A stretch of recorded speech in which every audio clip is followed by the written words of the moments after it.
Kakinada smart city corporation limited ద్వారా ఏర్పాటు చేసిన కమాండ్ కంట్రోల్ రూమ్ పునరుద్ధరణకు అవసరమైన చర్యలు తీసుకోవాలని జిల్లా కలెక్టర్ కేఎస్సీసీఎల్ చైర్పర్సన్ షాన్ మోహన్ సెగిలి అధికారులను ఆదేశించారు. బుధవారం కలెక్టరేట్లో కేఎస్సీసీఎల్ 43వ డైరెక్టర్ల బోర్డు సమావేశం జరిగింది.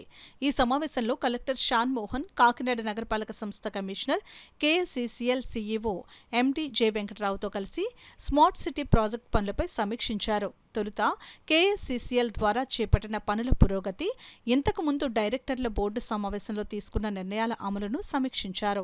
అనంతరం సమ్మిళిత సుస్థిర అభివృద్ధి లక్ష్యంగా స్మార్ట్ సిటీ మిషన్ ప్రాజెక్టు క్రింద ఇప్పటి వరకు పూర్తయిన పనుల వివరాలు, ప్రస్తుతం జరుగుతున్న పనుల ప్రగతిపై చర్చించారు.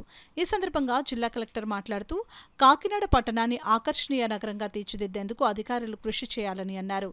కాకినాడ స్మార్ట్ సిటీ కార్పొరేషన్ లిమిటెడ్కు సంబంధించి కేంద్ర రాష్ట్ర ప్రభుత్వాల నుంచి 194.42 కోట్లు రావాల్సి ఉందని అన్నారు.